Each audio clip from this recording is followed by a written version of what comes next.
Nate the Train Landwehr gets a second round submission over Austin Lingo. This is his second submission as an MMA fighter, and both subs come in the UFC. How fucking insane is that?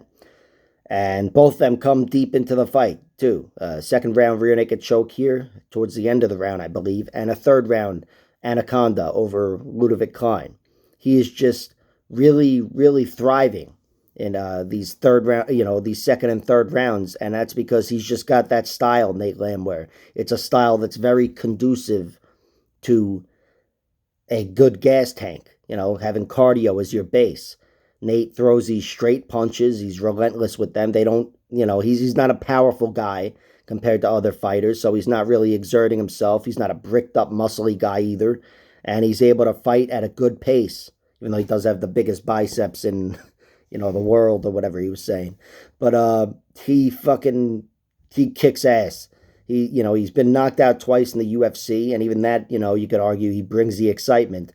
But in every victory of his, it's like a dogfight. Going back to that Darren Elkins fight, he shouldn't have been able to match Darren Elkins' pace in round 3, and he was. And it was a razor-thin fight. Again, I did score it for Elkins, but you could easily score it for Landwehr, and it's because the guy came into the UFC already an established fighter with an established, comfort fighting deep into the fight. He's a guy that will not fade. I think to beat Nate Landwehr, you have to go through him, separate him from his senses. And if you don't do that, you might be fucked, because again, when you're gasping for air deep into the fight, he's standing taller. And this was just a great example of that. And I thought that, he took over this fight really with kicks towards the end of the second round, started landing like, I don't even know, 5 kicks, like consecutively. It was insane.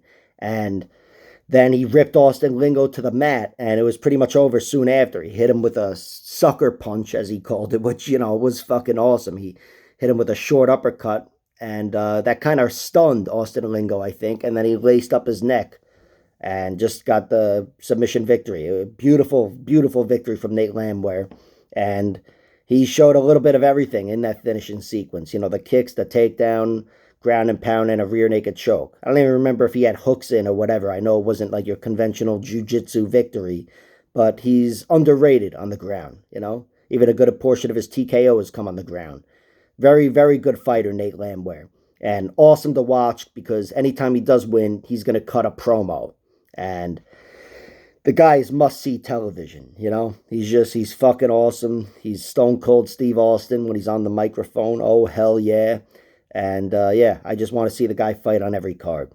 For Austin Lingo, this is a tough loss. I do think he's a scrapper, and I respect him a lot, but I worried about him on the ground. I know he's more of a brawler. He's definitely a striker more than a grappler, but,